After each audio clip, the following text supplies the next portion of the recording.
Hey, Josh Beer here. I'm ready to show you how to ship some empty collectibles that we prepared here for you today. We just want to make sure that, if you decide to trade some empty collectibles, that they get to your person when they're supposed to, how they're supposed to, not in several pieces or discarded by postal carriers. So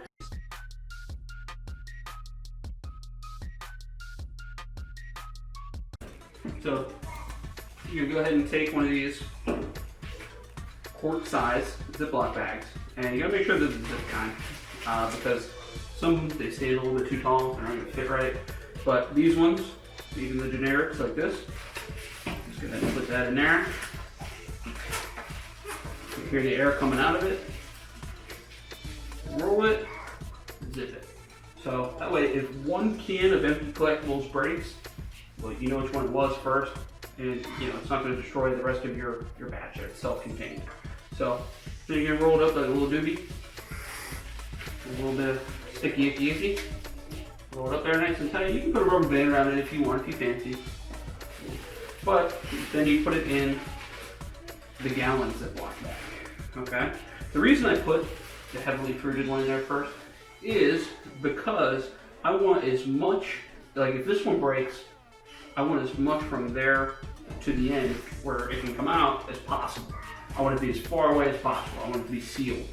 So I'm going to take my IPA, which is Astral Horizon from Ascension Brewing Co. I'm going to go ahead and do the same thing. I'm going to individually go ahead and bag and tag this little hoppy motherfucker. Put it in there. Same thing, and roll it up. And I'm just going to go ahead and pair it in here. I mean, every empty collectible needs a battle buddy on the way. So you're going to close it, I'd say 75% of the way, 80% of the way. Squeeze a little bit of that air out. Okay, so, because fluff is good, but if the fluff pops, it's bad, and typically you only have enough room for so much in there. So make sure it's zipped tight, and you have basically a unit. Alright, so in medium flat rates, through USPS, you can fit 8 of these in. 8 cans, 4 units, 2 top, 2 bottom. Make sure that you put your most volatile can, heavily fruited sour, facing in, because all the cold's going to stay in the middle. So you want to keep those thrills, those dreams, those slushies, those froths, whatever, hydras in the middle, and then flank them by IPAs on the outside. It's also a good idea with those flat rates, those tall ones, put some bubble wrap on the outsides too, if you can. If you don't, then don't. But this should be sufficient, because if one pops, it has to go through the gallon bag. Well, it has to go through the individual bag that it's in, and that's very unlikely, especially with the can topper that we put on in the beginning. But if that pops and it pops the bag, the individual bag, well, it still has the fail-safe of the gallon bag.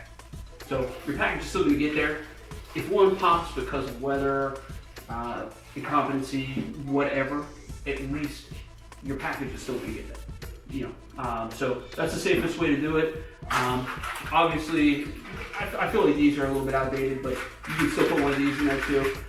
It's just 2 of the 4-pack tops with like a quarter or something in it, just to make it not sound like beer. I'll be honest, most carriers don't care what it sounds like. It can be sloshing around. You can probably tell them it's beer sometimes and they don't give a shit. But if it makes you feel better, go ahead and throw one in. I get them all the time, probably got 100 of them sitting in there. But that's how you package them. If you can get regional boxes, they're the cheapest. If you're shipping within your region, empty collectibles, of course. Flat rates are the next best. Medium flat rates will do 8 cans. Large flat rates will do 12 comfortably, 16 if you're just a risky risk taker. I can't say I haven't done it, but I wouldn't want to replace 16 cans if it didn't make it, because that's 4 packs. So those are good. But other than that, I mean that's really it. Make sure that if your package doesn't make it there, that you replace it. Do the right thing. Don't be a scumbag. But that's that's packaging with us, and I'm just enjoying this nice little Holmes IPA. Cheers, y'all.